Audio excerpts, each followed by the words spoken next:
Hey, everybody, welcome to another edition of the Podriplegics podcast. Today, we are going to be discussing how we transition from being an able-bodied person to having a disability, some of the things that went through our minds, some of the things that made it easier for us, some of the mistakes we made, anything in the middle of it.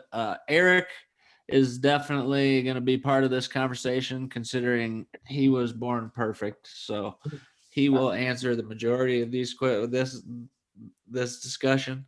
So if you guys don't like hearing Eric's voice, sorry. I just remember a white light before, and then I was here, and then I was like, "Oh God, yes, here I am." I made it. So we didn't mean to disclude him in this conversation, even though it was his idea. So before you guys start sending me messages of how we did not include Eric into this conversation, send them over to Kenny, whatever direction he is of me. I don't know. Because it was his idea in the first place. Yeah. I mean, I think for the three of us, I was 18 when I got my accident. I don't know how old I can't remember how old you guys were. But I think, why don't we just roundtable and start around to remind everybody what it is, when we got in our accident, and what our levels are, and then we can kind of go through and discuss some of the things that were easier or more difficult for us. We can start with you, Laronda. We didn't see you last week, so we can start with you. Yeah. Well, my injury happened when I was 11. It was a gunshot wound. I'm an incomplete para, but I do not keep up with like my levels, my injury level, because it doesn't, to be honest, it really doesn't matter to me. I don't try to I don't say I dwell on it or anything like that. So it just doesn't matter, to me, what anybody's like basically level is. So I don't really, I couldn't give you a clear cut answer of what my level is or whatnot. I just tell you I'm an incomplete pair and call it a day. But what else? Like, okay, so why don't we go to Don, let him say what his is, and then we'll go around. Don. Yeah. All right, yeah. My injury happened when I was 18 years old as well. My injury was from a diving accident, diving into a lake where I grew up in Wisconsin. And my injury level was at C5, 6 complete. So I'm considered a quadriplegic, or if you're using a person first language, I'm a person with quadriplegia. So that's kind of the PC way of saying it now. Yes, it is. So what about you, Eric? When did you get in your accident? Well, I remember swimming really fast, and then I hit this barrier, and then I became like this interesting little egg thing. And then the next thing I knew it. Wow, the thing was, when I was born is when I got my accident, and I was born 2 months early. I was born breech. I stopped breathing for a little while. I couldn't void any of my urine or feces.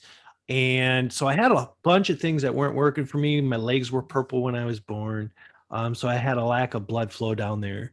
And that all resulted in my current injury that I have. They think it's around a T11,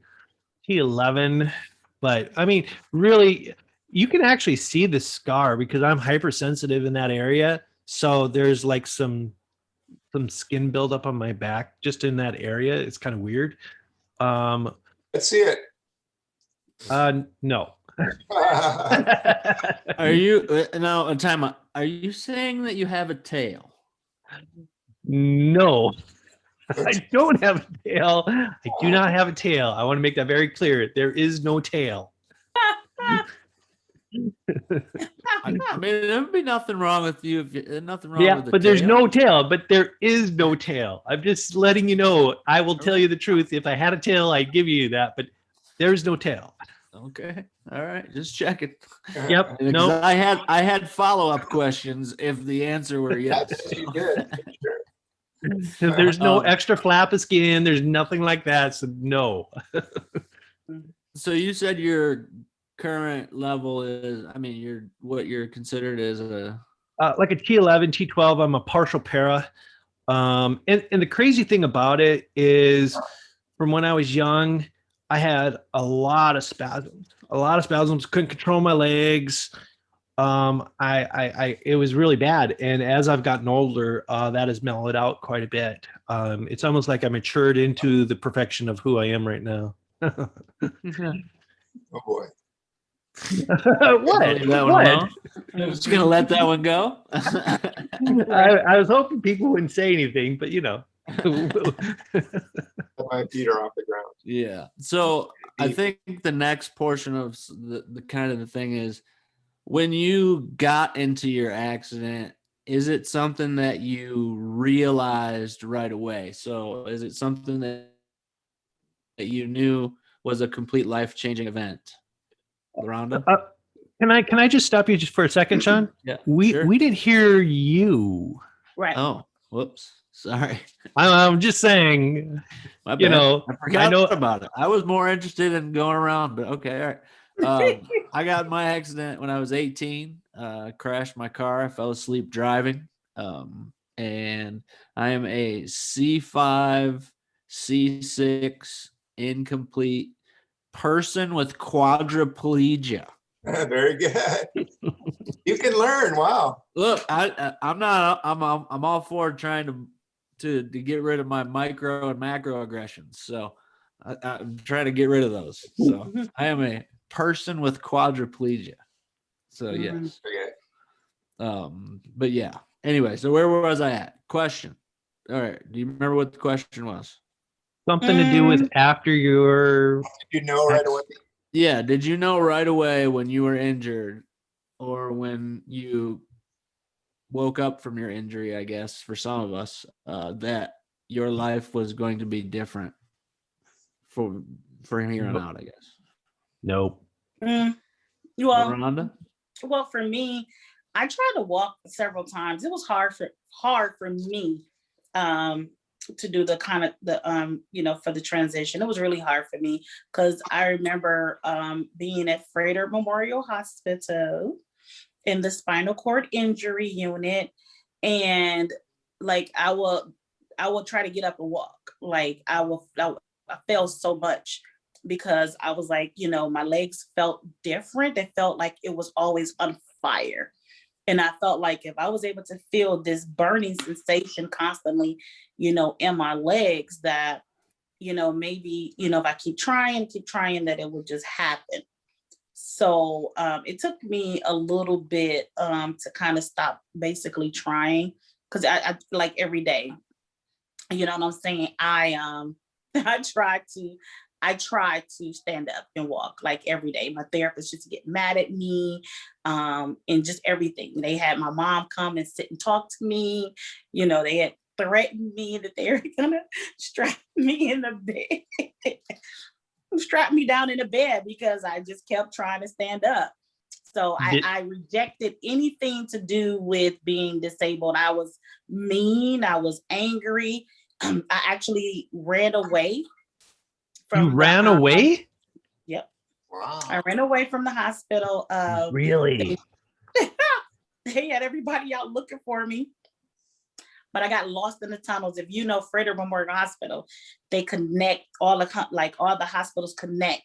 So I got lost in the tunnels, and they found me down. They found me down in the tunnel, or whatnot. So it was hard. It was hard for me. It took me a minute to accept that this is what it was.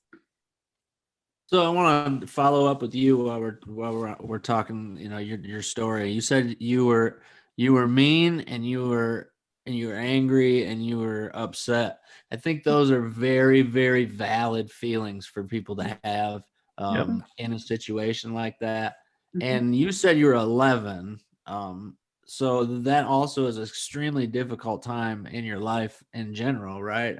So when you talk about being mean and angry, what are there any things that you can remember that you did to try to help yourself move past that stage, or are you still in that stage? What helped, what kind of helped me was, I would say my mom, my mom, and my, my family, they kind of really helped me, with that. And I was very mature at a certain age. And so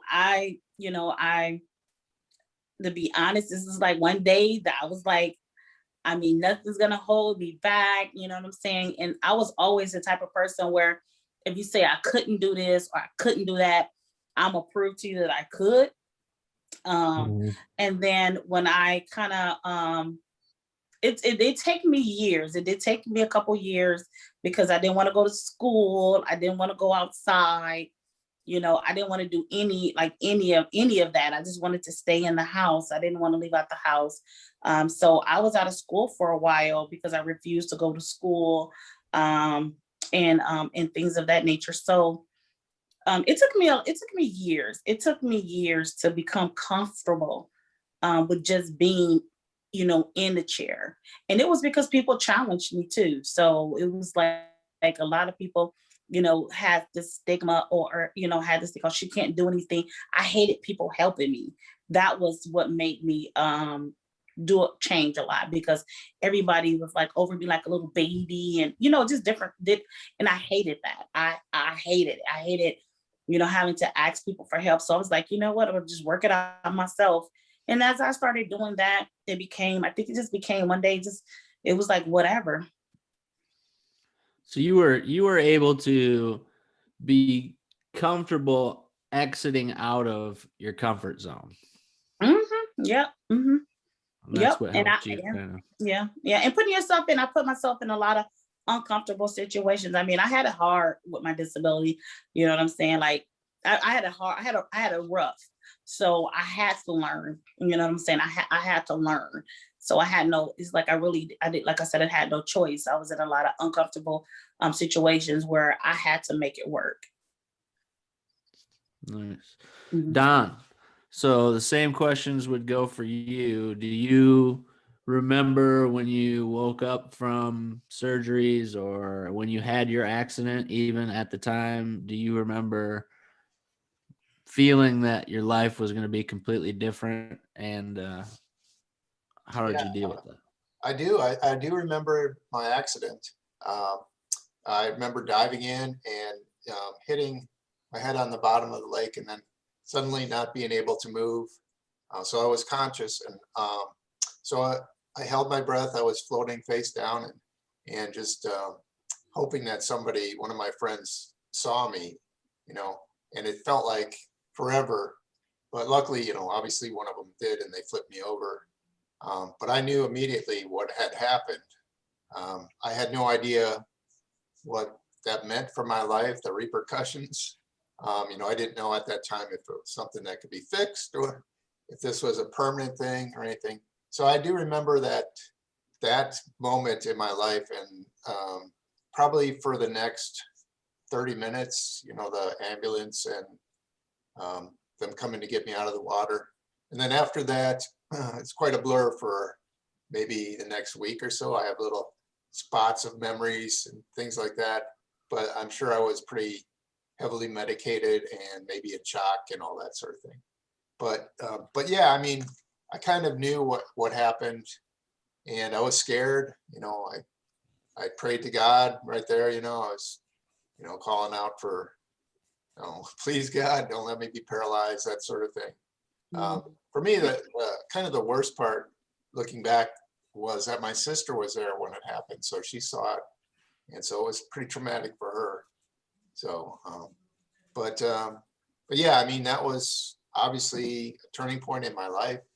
And when I did come to in the hospital, I had no idea what I was going to do.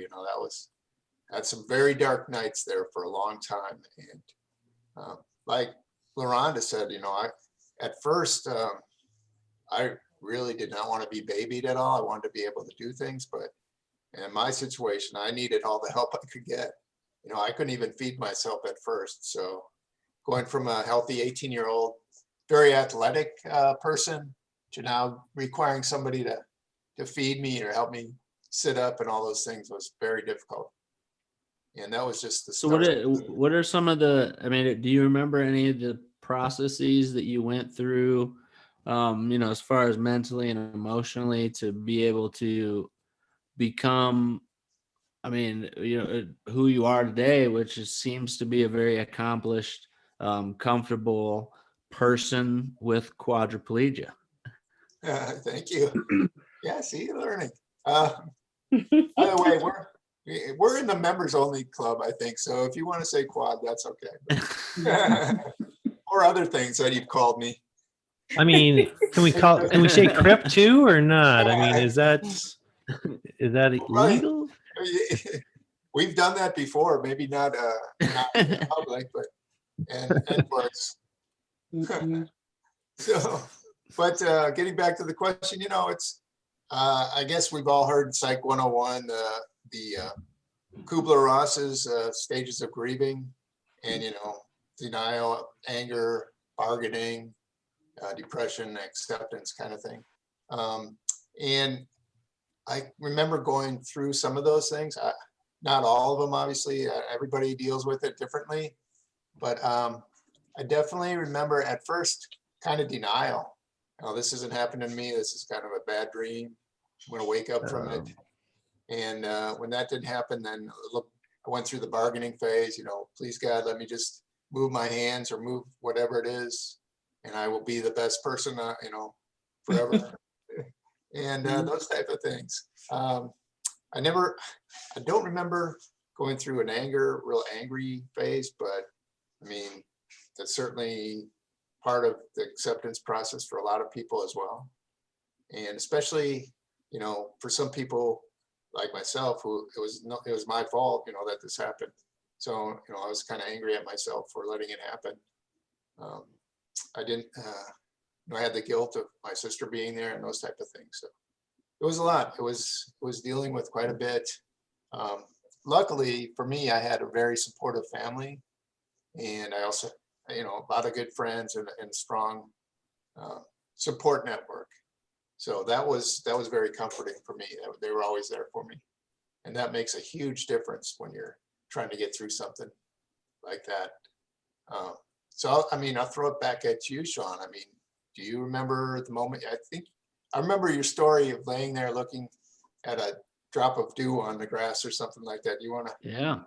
So I remember all of it, up until the EMT guys stole my earrings. I remember it all the way to that point, and then, like you said, yeah, I had two 2.5 carat diamond earrings, and they took them all. They said, we got to take your earrings off, and then I never saw them again. So I don't know where they went.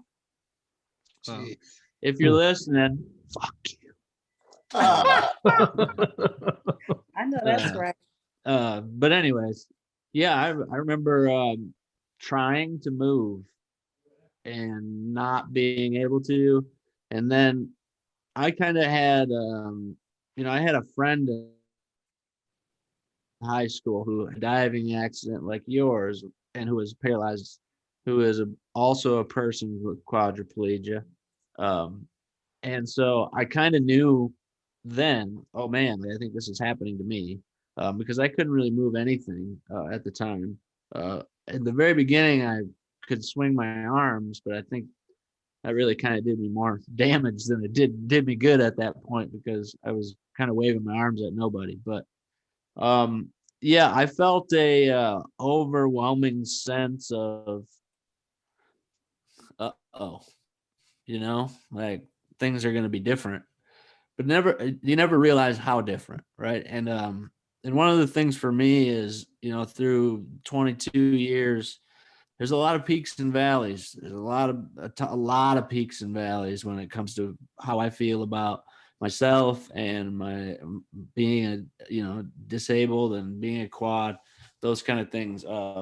But for me, I think what helped me is a lot of people who supported me. And I went through a couple of different phases that were probably very different from the phases that they say in Psychology 101. I went through a very who gives a shit, it's not a big deal, to really bad abuse of substances, then to kind of growing into, wow, that's really not the place that I should be. And then trying to get into a happy place mentally from substances to, okay, this is who I am. I'm happy with who I am. And then going into a phase of, as you get older, things start changing again, right? I'm almost 40 years old. So your life, you start beginning, your body, like when you're 20, when you're 18 and 20, when you're quad or you're injured, I didn't hurt. All these different things didn't, my body didn't hurt. I could sit in my chair for 36 hours straight and party and do whatever I wanted to do, but as you get older, things begin to get a little different. And so you go through that phase again. I felt like, at another time in my life, I had to go through the phase of, oh my God, is this what it's going to be like? And then if not worse, every year for me for the rest of my life. And then learning to manage your meds the right way and manage your life the right way to where you can kind of decrease some of those issues, or at least manage some of those issues, which then allow you to be personally happier and emotionally happier, and allow you to get on and do things in life. Another thing that helped me was finding something that I enjoyed doing.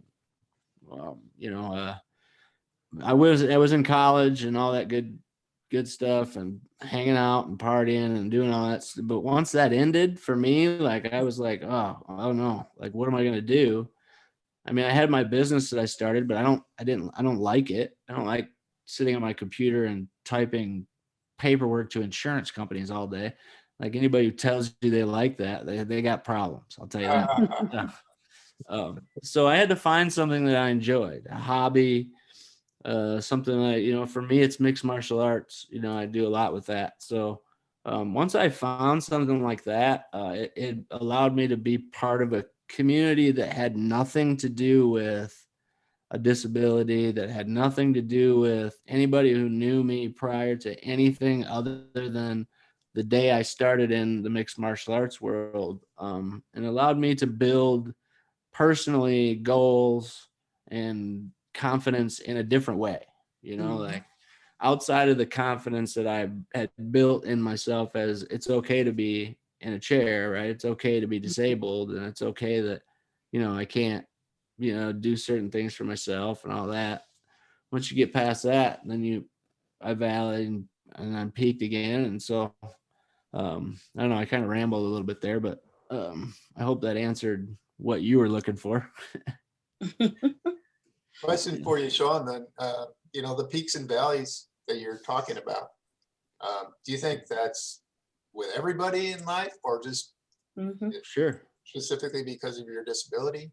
I do. I think it's with everybody. But like anything that, all four of us know, when it comes to having a disability, everything's kind of magnified times 10. Yeah. If your back hurts for a normal person, for us, it's probably way worse. If you Right. got a bladder infection as a normal human being, you just take some meds and move on with your day. For Right. us, you might be laid up for a week, so it's kind of magnified. And I think that one of my valleys in my life was really 100% related to the disability, or my quadriplegia. But the other one of the valleys, I think, was just really of a life valley, like it's just a regular normal things that happen to everybody else. Relationship didn't work, and then you move from that to, oh, like this is not happening well for me, and this is not happening well for me, and I'm getting older, and my beard's getting gray, and you know, those kind of things. So What's wrong Yeah, with the and that's gray like, beard? Yeah. yeah, Go I'm ahead, with Ron. you. I'm with you, Shawn, because that's like, for years, once I got past, all the anger and I like really accepted, this is my life. Once I'm gonna tell you, I went through, I would say probably about 2 years ago, if not, about a year ago or so or whatnot, when I basically separated from my, first my husband or whatever, and decided to get out and date. My anxiety came so bad, like, about being disabled. I went through, I had never, now this is something that was something I never really, experienced, because I was always comfortable, for who I was, because I didn't have to really think about it. I didn't have to get out into this world, you know what I'm saying, and kind of present myself in this world in that way. But then when I had to go out and present myself as a single woman and wanted to date, explaining a Bob program, I had anxiety about that, like, how I got to a point where I was like, I'm done. I'm gonna be single for the rest of my life, because I got so tired of justifying who I was as a person and justifying my daily life things that I have to do. And some people find it as a problem. And me realizing, like, it's not a problem. I'm human. I have to do these things and this has to happen. But so I went through that phase to where my disability, people will question, just explaining it to people. And I just felt like I shouldn't have to. Like, I'm human, I'm this, so I did go through a real bad time where I just literally hated being, and I thought I hated being disabled. I really did. I hated it. And then I had to look at myself like, Laronda, I thought you got past this. I thought you, literally got past it. But yeah, now, I'm 44 now. And this, like I said, this just happened in my 40s. I was like, yeah, I didn't want to explain to anybody about it. And if they asked me, I snapped. Like, I would go off, but I'm better now. I think can I when you say something like that, 1 second, because I wanted to the topic she was just talking about. When you talk about that, and it's very frustrating when you talk about when you into the dating world and trying to explain yourself and all these things, when you're looked at externally and somebody can see what your issues are automatically, right? Mhm. So when I used to, people used to say stuff to me like, oh, are you disabled? What's your life like being disabled? I'd say, well, what's your life like being short? What's your life like being redheaded? Like, what's your life like, having one eye bigger than the other, right? Like, you kind of sometimes like you get past, I'm way past that now at this point, but Right. you kind of like feel like you almost have to justify yourself as I'm disabled before I'm Shawn, right? Right. But really, Right. it's not that. And if you can't see Exactly. past that, Mm-hmm. see ya. I don't want to be with you anyways. Mm-hmm. And it wasn't even really, it wasn't, I'm gonna tell you, to be honest, it was a lot of women also, like, it's just like I felt like, it was just hard. It was literally, it was literally hard. Like, when people were like, oh, you had a baby? Yeah. Why not? Did you have, so that was something else that I had to adjust to, another way of dealing with my disability, that I had to just adjust. And it was, like I said, it's hard. It was hard. It really was hard for me. And I'm like I said, I was in my 40s when I actually experienced that. Yeah. Eric, go ahead. So as a lifer, I don't know the difference. And people would really piss me off. I mean, just because I got sick of people seeing me in a certain light, to say, all four of us, I'm sure, have experiences and still experiences today, is the great advantage of knowing what to be underestimated, people underestimate us constantly, and that's my super. Speak for yourself. That's my I'm kidding. superpower. If I must say, if I had a superpower, that would be mine. People underestimate me constantly, and then they're surprised. They're like, "Oh my God, you could do this!" And it's like, it's not that I can do this; it's that I'm choosing to do this. Anyone could do this. It's not that big a deal in my light, because this is me. Preconceived notions. They have preconceived notions, or they make a judgment just by seeing you with a disability. Right. And I mean, I would run into, I remember the first time that I really became aware of how people saw me differently is I was going up for my first Holy Communion in church, and I had crutches, and the whole church was tiled, and churches echo like horrendously. And I'm like going, and everyone's got their head bowed and everything. And I'm going, chunk, chunk, chunk, chunk, chunk, chunk. And everyone's doing this. They're all looking to the side like, who the heck is this? And I'm just like, okay, I guess this is just how it's going to be. The world is going to be looking at me. And I didn't necessarily like it, but that's just how it is, and they all had, everyone's got their ways of seeing people. I mean, when I was in elementary school, I'd get in fights because people would, see me a certain way, and I would not always respond the way they wanted me to. And I would do things unexpected all the time. Like I'm going to share one thing, and then I'll let this conversation go. When I was on the playgrounds, when I was a kid, we had the old swing sets, the ones that were really tall, the big stainless steel ones where you could swing super high and then you jump off and then you fly through the air. Mm-hmm. Well, and what I did is I would climb up to the top, and then I would scaffold across the beam, just hand over hand, and then I would climb down the chain onto the swing. Then I would swing up as high as I could, and then I would launch myself off, and I would land on my hands in the sand. Wow.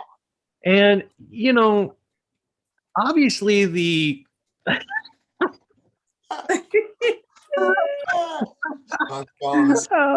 What happened? That ain't no good. Shawn, that's not right, man.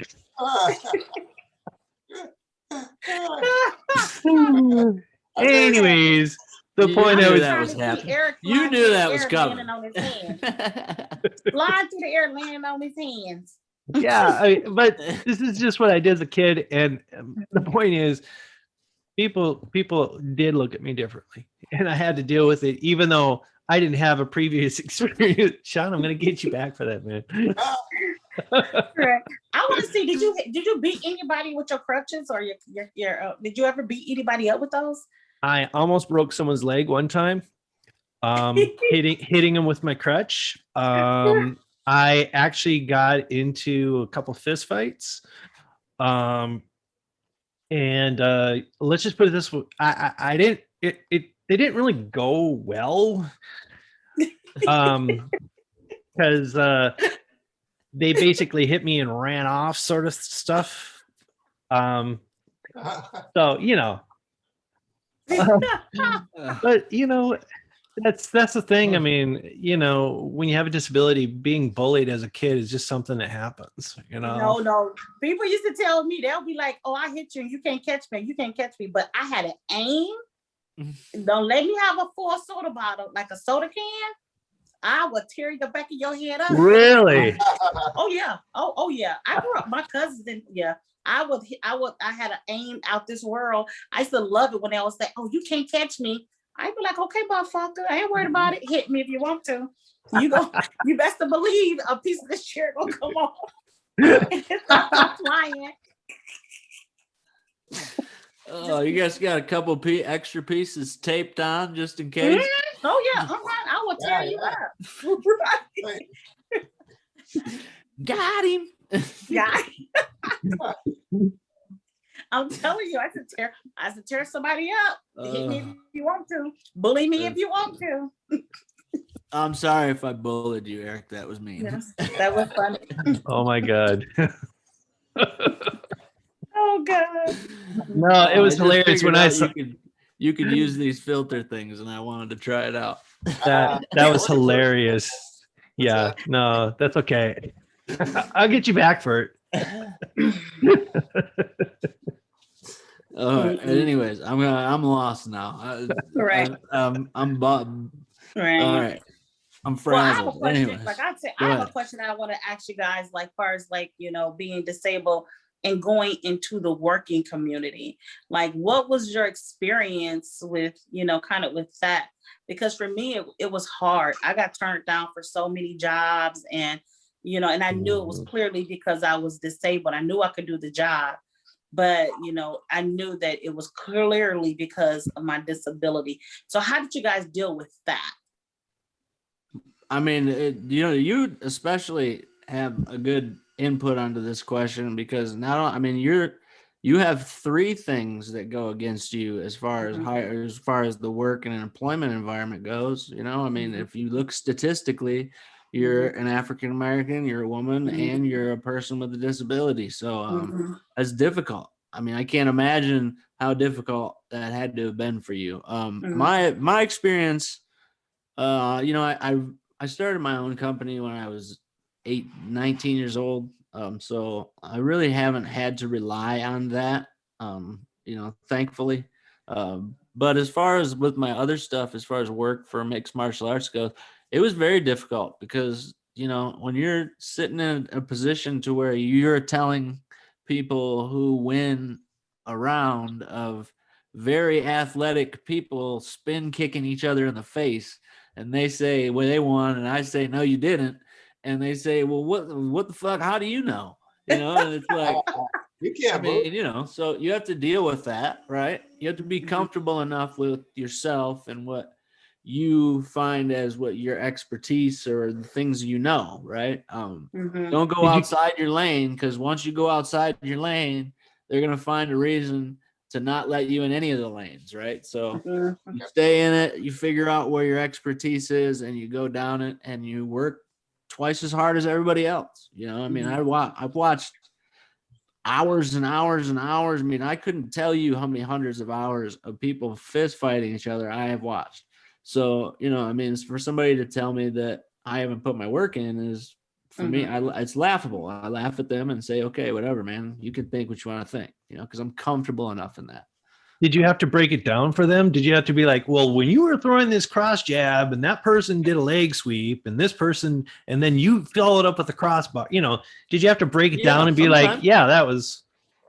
Sometimes you can do that. And I think for me, it depended on how they approached me with it. If they approached me with it, with the really actual honest curiosity of like, hey, you know, what was it that you saw in there so I can get better as a martial artist, right? I would be more than happy to explain to them what it is, the criteria it is that we look for, and this is why we score on this criteria. But most of the time, I'm going to be honest with you, they don't even know what the criteria of the scoring of their own sport is. So when they come to me and they say things that most of the time are completely irrational and asinine, I was whatever. Okay, cool. Like, if you don't like me, don't like me. I don't give a shit. You know? I'm sorry, y'all. It's all right. So anyways, Don, you want to, Laronda, or whoever wants to go? Eric? Well, the employment thing is a tough issue for us with disabilities, for sure. I mean, I don't know the exact statistic, but I think it's like 70 to 75% unemployment for people with severe disabilities. And, you know, I know we've discussed this before, but just briefly again, a lot of people are very much afraid of losing any kind of benefits. Could be their caregiver, their you know, any kind of government or guaranteed income. You know, they're afraid of losing all that and taking that leap back to work. And that's exactly where I was when I was going to school, because I knew if I started working and making some money, I would get cut off from my Medicaid and my caregiver. So I would lose my caregiver if I started working, and it was just a vicious cycle. And so for me, I just became a professional student and took out more loans and worked with Oak Rehab and just went to school for years and years, which I loved, but it wasn't getting me anywhere until we, working with the state government, passed a program called Freedom to Work program, which is available now. So anybody that's afraid to get to work, afraid of losing their benefits, check into it. There are programs out there that can help you make that transition, and you don't have to be afraid. So, yeah, and Laronda knows too, because she worked at Social Security, as we talked about another time. So there are ways to do it, and I think employment is so important because, as you mentioned, Shawn, earlier, finding a purpose in life and having that reason to get up in the morning, even you know, whatever it is, whatever job you're doing, it gives you that sense of kind of purpose and giving back.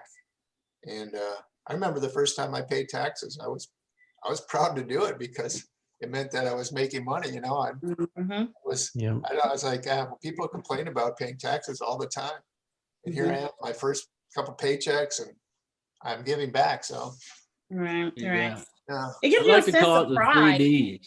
That's a pride. The 3Ds: discipline, distraction, and dignity. Exactly, Shawn. Discipline to get up every day and do something. Distraction keeps the things that you would sit and worry about all day long, keeps those away. And dignity, if you live with dignity, then anybody who comes and says anything or looks at you different or anything of the sort, it won't matter to you. It won't matter. You know, right. And see, what my degree is in human resources. And when I initially started working, I ended up working for an independent living center. And I just studied like the ABA and just learned it like the back of my hand, Then when I went to college, I kind of layered that with a human resources degree.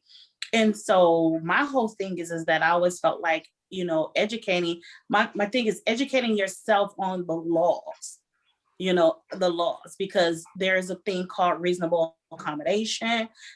There's like all these different type of things that, that's in place that an employer has to do. You know, a lot of us, we don't know about the EEOC and things of that nature. So, my thing is that I was going to make somebody was going to hire me. Somebody was going to hire me. And I felt like I said, it did help in being able to work and provide, an income for myself and for my family. It did give me a sense of pride. This gave me a sense of pride. Everything, I always tell people, anything easy that's landed in your lap, it to me is not worth it. I don't want it. You know what I'm saying? Everything you have to work for. And being disabled, you learn how to advocate for yourself. And so those things were hard. Like I said, I had to do a lot of advocating. I had to kick down a lot of doors. I had to take the lower pay. And it was all because of my disability and just I think a lot of other things. But it was hard. It was hard. Laronda, I was laughing because you said kick down a lot of doors. I knew that's what you were. I knew that's what you were laughing at. I knew it. Well, I was like, I'm not thinking about y'all. I still use them. I'm going for a walk. Yeah, right. I'm so easily entertained by this stuff. It's just crazy. So I'm sorry about that. That's okay. That's Eric, all right. I want to hear about you. What about for you? Well, tap that snooze Hold button. on, let me get that snooze button back up. Get it ready.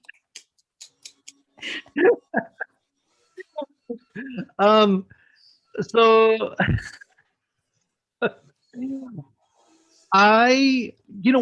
one of the disadvantages of being born with a disability is perspective. I did not have a very good perspective of how to be on my own. My mom was there for me. She fought for me. Like, she fought hard for me.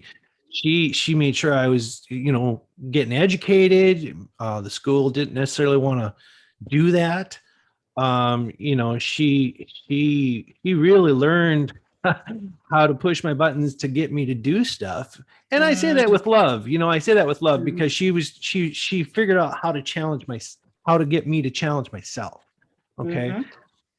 When I got into the world, I just, This was back in like what, the 30s and 40s? 1932. you're so funny. I'm sorry. I'm to everybody listening. I'm sorry. I cut it, Eric. No, that's okay. That's okay. It's coming. It's coming. It's coming. This was back in the 70s and 80s, were the years of my schooling. I went through a lot of surgeries, and those surgeries actually I would attribute to trauma for myself because I went through 6 surgeries as a child between about 11 and 13. I went through 6 major surgeries for my hip and for my back, and they were telling me they didn't know if I was going to live to be 18 because of my back curvature and stuff like that. So, I mean, I had some scares when I was a kid, and I went through many years that I didn't get any education. Okay. And I had relatives that really, they wanted to take care of me. I mean, that's just, they didn't want me to struggle in my life. They loved me. They didn't want me to struggle, but they didn't understand that I needed that challenge. Right. Mm-hmm. And, so when I got the chance to go to college, man, I left home. I was done. I was like, "Is it? I'm gonna make it work." And I had to slowly wake up to the world and find out that the world is not as nice or generous, or because I was surrounded by people that cared for me, and I had people in school that I didn't get along with. That, of course, always happens. But I also had a lot of people that really were in my corner. And when I got out into the real world, now I started finding out, I was a sucker. I was a rube. People could, play their cons with me. And I just fall for every single one of those little bad boys. Oh, serious. Laronda, you would have. I mean, seriously, I didn't have you in the throat. I would have punched you in the throat for being so gullible. Seriously, that was one of the words that was used commonly with me. Eric, you're so gullible. Oh my God. And it's just because, I mean, I grew up in the country in Minnesota, and, where my major interactions were with my relatives. I mean, and that's just how it was. And I came from big families, big farm families. And so all my interactions with people that knew me and had a vested interest in me as a relative, as opposed to a complete stranger. And so after I got in college, I basically took my leave of that. And I went to college, then I traveled around the nation a little bit, and I lived out of my car. I did all kinds of things I really was homeless for a while. I mean, I wasn't even kidding with that, but that was in a van down by the river. That's right. That's right. Taking baths at the river. That's right. That's right. You could have did Naked and Afraid. You could have been the first disabled individual to do Naked and Afraid. No, see, that would have been awesome. See, a little too shy for that. Little too shy for that. I couldn't see because I'd be dragging my ass around in the woods. I mean, they wouldn't give me my wheelchair. They take that away from me. So now I'd be just dragging myself around, bloodying up my legs, doing all kinds of things, tying palm palm leaves to my hips so that my legs don't get all, hurt. And you gotta make a wheelchair out of bamboo or something like that. yeah, That's what I'm saying. You would have been awesome, Eric. You would have been so awesome on Naked and Afraid. Come on. Let's get Eric on Naked and Afraid. The first there'd be a permanent blur, I mean, it would just be bad. It would just be bad. It would all you need is your crutches. I wouldn't even have crutches. They take that away from me too. They'd be like, well, what do you want? Those, Tiny Tim. You could have whittled some of those. You can make some crutches out of some bamboo sticks. I don't know what the tool would have been. Like, if they would have offered me a tool, I think I would have taken probably a knife, to kill things, on the ground as it came for me. You're just gonna hang up in the tree until something You comes know, underneath I mean, you And then drop down. Have you seen? I mean, there's rats galore in some of these places, man. I would have been living like a king if I would have learned. I would have been the rat king. That's what I would have been. I would have been the rat king. I did have a serious question to ask you about what you were talking about. I'm sorry. So, no, it's okay. Thinking about Naked and Afraid. You talked about how your mom did a lot of advocacy for you and Oh yeah. helped you through a lot of things. What would you recommend to somebody who is young and disabled, or even somebody who's mother of a disabled child or is listening to this? What would you recommend the level of how in depth they should be into your life as far as helping you with all that? Yeah, no, that's a good question. Okay, so look, a mother in general protects their child from the world, Right. to make sure that this kid gets a good start in life. Okay. Make sure that, tragedies don't happen to this person. So I think the mother should be doing that. And to be honest, I've seen mothers who have kids with disabilities that don't even measure up. I mean, they give up on their child completely. I've seen it. It's sad. So I've seen the other side too. So when it comes to independence, I think that's where the line needs to get drawn. Okay.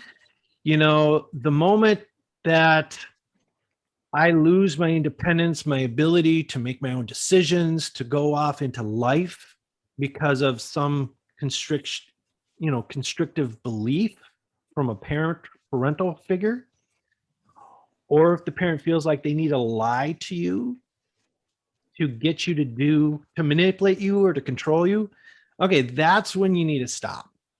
People, that's when you need to stop, because you're letting your fear of what's going to happen to your child stop them from growing up and living life. And was there ever any like anger or turmoil between you and your mother when you decided that you were going to leave? Like, did it have an effect on the relationship? My mom and I got along pretty well.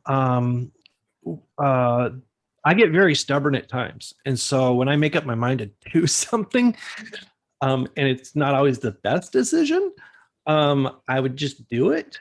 And so there would be those times that my mom would be rightfully concerned and angry with me. But there were also moments when, my parents really tried to do right by me. They really tried to spare me some of the hardship that comes along with having a disability. I had a surgery that went bad, and I had to go back in and have another surgery, a corrective surgery. And they didn't want to tell me because I was just starting to get into my flow with school again. I was just starting to get in with, doing homework and going to school and getting my routine. And so she didn't tell me until the week I'm going into surgery. And I was very upset. I to say the least, that I think that was the biggest fight my mom and I had. And I was just so upset about that.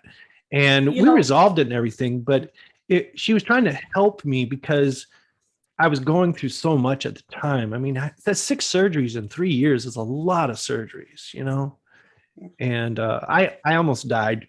I did. Huh? What? I didn't say anything. You know what, Shawn, to kind of really working at Social Security, I would encourage people, like the parents, to kind of let back.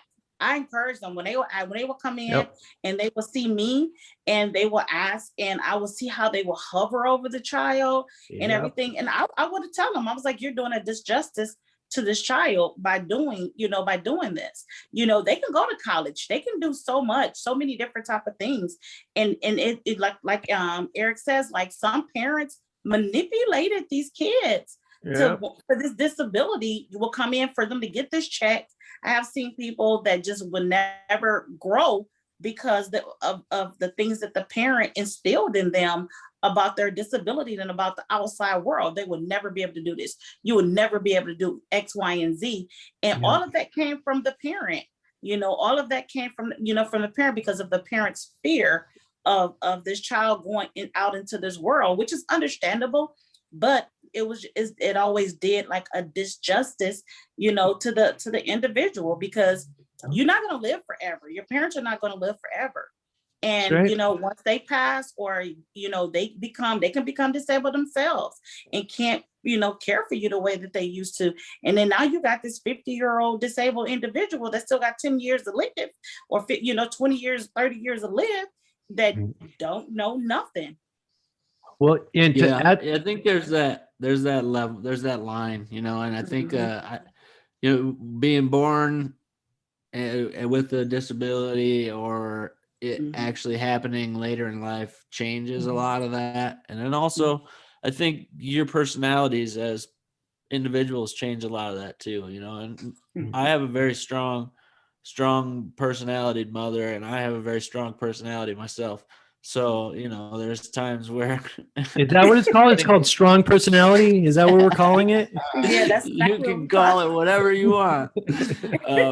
I'm just trying to speak about myself. So there's times in which we've had many not fun discussions, if you want to call them, or, but it's all done in certain senses of love, right? They don't want you to be hurt, but then at times you need to be hurt in order for you to understand what it is to grow, right? So you got to figure out your boundaries, and you got to learn how to lose. You got to learn what that is and how to recover from that stuff. If you're always protected, you're never going to learn that stuff. This is true.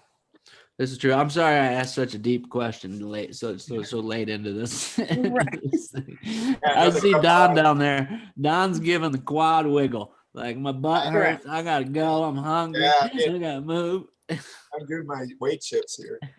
Yeah. Sorry about that, guys. I didn't mean to give such a long answer on that. No, it's okay. It was my fault. That's a whole nother episode. That question, that's a whole nother episode's worth of a question right there. So yeah. But I was just curious for myself. I know that that's something I've dealt with many times in my life. So it's just it's not out of bad. Not out of it's not bad things. And it would I love my mother, and my mother's done so many good things for me. Like, so much of it's cultural. Some of it's that too. There's all kinds of things involved in it.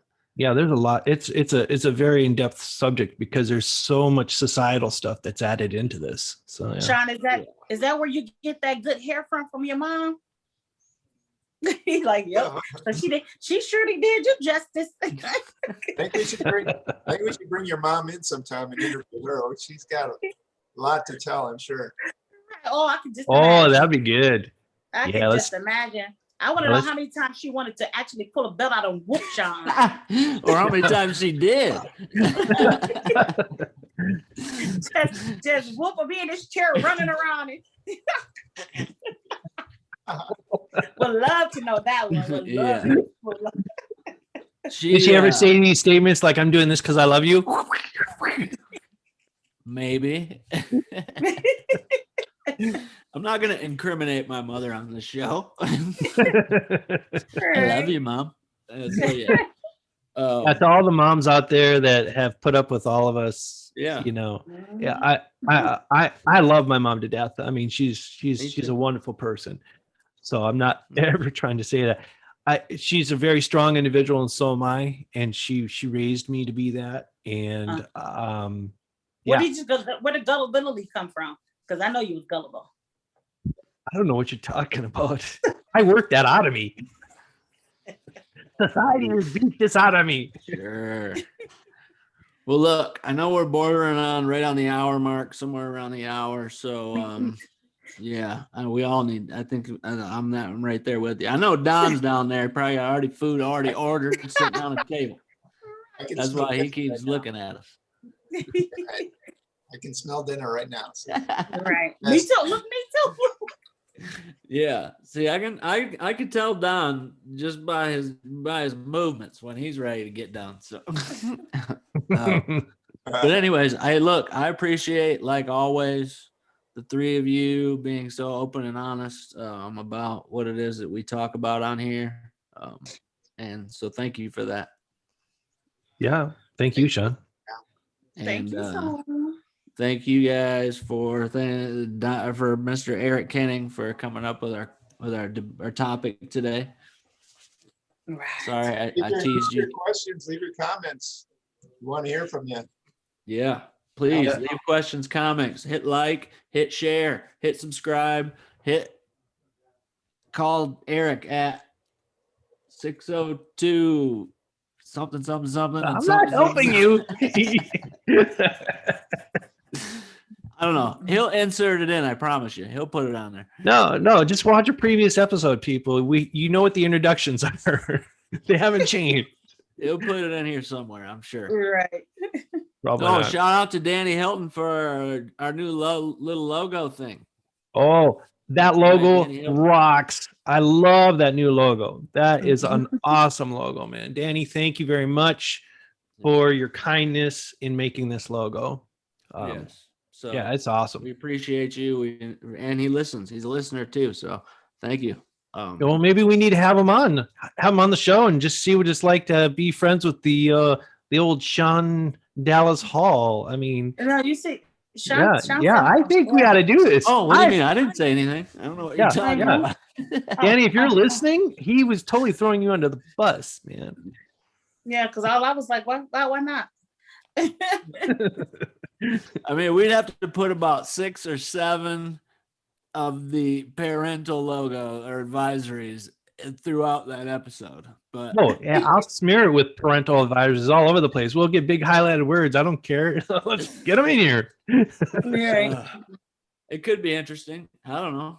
He traveled across the country with me once before. So Okay, was he the one that set you on the floor? no. Okay. I'm sure he's wanted to, but no. No. We might be able to, we could get that guy on too at some point. But I mean, again, look, I need to see some of your friends. I had my brother on here as one for the good guy. You guys need to bring some of your family. I brought my friend in. Yeah, I want Ron my family. what was his name? Ron Jeremy? What? Was that Ron Jeremy? No. Oh, he's named after another famous guy. What was his name? Tom Morello. Tom Morello. That's right. Oh, he is gonna kill you. All right, see, look, you're dragging me on, and I just can't stop. So anyway, all right. Until next week, we got guests coming up soon. Hopefully, who are the names? Real quick, who do you have after tennis season? Caitlin. Yeah, I talked to her. She's good to go after tennis season. She's good to go. She's excited. So I'm excited to have her. Caitlin, what's her last name? Oh, you don't want to say it on here? I can't pronounce it. I'm not even gonna lie to you. Well, it starts Caitlin V. Yeah, she was a Paralympian. I think a 3-time Paralympian tennis player. So yeah. There you go. Then hopefully we're gonna have Chair Devils on. You can find them on Instagram at Chair Devils.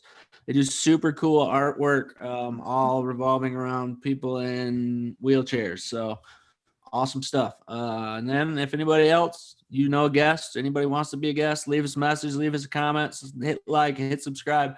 Until next time, peace. Bye.